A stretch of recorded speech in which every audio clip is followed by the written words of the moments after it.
ওনার আব্বা ওনার মা আজকে তিনজনেই চলে গেছে। আমি দেশবাসীর কাছে দোয়া চাই আমার প্রিয় নেত্রী যেন আল্লাহ তাআলা বেহেশতের সর্বোচ্চ জায়গায় দান করে। খালেদা জিয়াকে যাতে আল্লাহ পাক জান্নাতবাসী করেন। আমরা আসছি নরসিংদী সাইড থেকে। আল্লাহ সর্দার শাহাদাত হোসেন বকুল সাহেব আমাদের সংসদ সদস্য প্রার্থী, সাবেক তিনবারের সদস্য। প্রিয় নেত্রীকে বিদায় জানাতে এসেছেন, শেষ বিদায়। আসলে এই বিদায়টা জানাতে তো অবশ্যই কষ্টের বিষয়, তবে আপনারা তার আদর্শটাকে কিভাবে ধারণ করবেন এবং কিভাবে বিদায় জানাতে এসেছেন? আসলে আপনারা জানেন গণতন্ত্রী মা সাবেক তিনবারের প্রধানমন্ত্রী বেগম খালেদা জিয়া, আপনারা জানেন দেশের জন্য কি করেছেন। আজকে আমাদের প্রাণপ্রিয় নেতা তারেক রহমান দেশে আসছেন।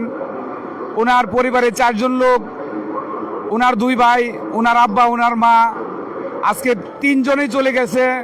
ভরাক্রান্ত হৃদয় নিয়ে আজকে তারেক রহমান আমাদের মাঝে আছেন। সকলেই দোয়া করবেন আমাদের গণতন্ত্রের মা বেগম খালেদা জিয়াকে যাতে আল্লাহ পাক জান্নাতবাসী করেন। আপনারা দেখতেছেন লক্ষ লক্ষ মানুষের ভিড়, সবাই ওনার জন্য দোয়া করবেন এই কামনা করছি। বিসমিল্লাহির রহমানির রহিম। আমি আসছি গতকাল ময়মনসিংহ থেকে আসছি। আমি আমার প্রিয় নেত্রী, জননেত্রী, আপোষের নেত্রী, জনগণের নেত্রী, প্রিয় নেত্রী বেগম খালেদা জিয়া জানাজা অংশগ্রহণ করার জন্য। আমি দেশবাসীর কাছে দোয়া চাই আমার প্রিয় নেত্রী যেন আল্লাহ তাআলা বেহেশতের সর্বোচ্চ জায়গায় দান করে।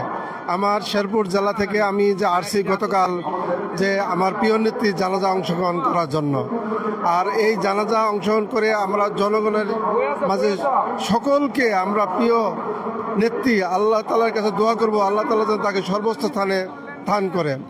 আর আমার প্রিয় নেতা জনাব তারেক রহমান যেন তার ধৈর্য ধারণ করে তার যেন দেশ মোকাবেলা করা তৌফিক দান করে আল্লাহ।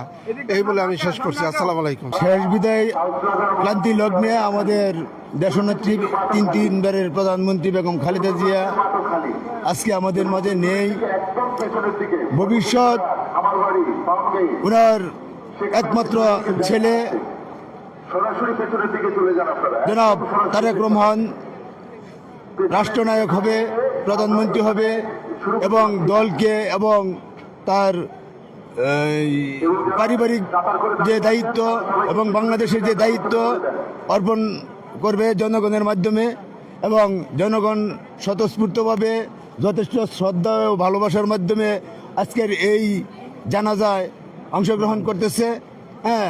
এই জন্য সাধারণ জনগণকে আমাদের বিএনপির দল এবং বিএনপির পক্ষ থেকে সবাইকে আন্তরিক অভিনন্দন ও শুভেচ্ছা।